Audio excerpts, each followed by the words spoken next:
มีคนมาถามข่อยว่าขายหมักซีดาปีแรกได้เงินเท่าใดข้าเจ้าคือบ่ถามว่าปลูกหมักซีดาปีแรกลงทุนเท่าใดนี่เอาสู่ทุกคนฟังนะว่าข่อยลงทุนไปเบิดเท่าใดกับการปลูกหมักซีดาอยู่สวนเนาะข่อยปลูกหมักซีดาอยู่250ต้นเนาะทุกคนข่อยลงทุนไป20กว่าล้านนะทั้งเบี้ยมันเนาะทั้งเบี้ยมันแล้วก็ทั้งการต่อระบบน้ำแล้วก็จ้างคนเอียงต่างๆเนาะแบบเล็กๆน้อยๆนะกระเบิดไปบอลนั้น20กว่าล้านเนาะหลังจากที่ปลูกผ่านไปประมาณ10 เดือนข่อยก็เริ่มได้ขายเนาะขายหมักซีดาสุดแรกช่วงนั้นก็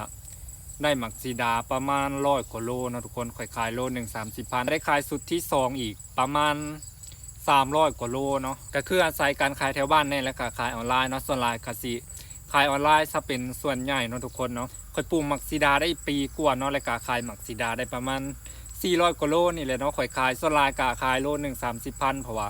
ขายออนไลน์นะเนาะแล้วก็ขายโล25,000แน่เนาะใครที่อยากกู้ว่าข่อยได้เงินเท่าใดก็ลองเอา400โลนะไปคูณให้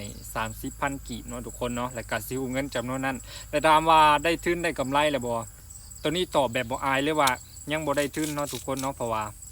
ข่อยก็หากระปลูกแล้วก็เป็นมือใหม่พร้อมหมักซีดานี่มันจะสามารถเก็บไปได้เรื่อยๆเนาะทุกคนเนาะมันสิอยู่ได้ประมาณ 4-5 ปีผู้ใดเท่าที่เขาไปเบิ่งเขาไปศึกษาเบิ่งนะและอีกอย่างนอกจากหมากมาแล้วก็ยังสามารถตอนกิ่งมันขายได้พร้อมเนาะตอนนี้ก็คือยังบ่ได้ทุนยังบ่ได้กำไรได้ทุกคนเด้อ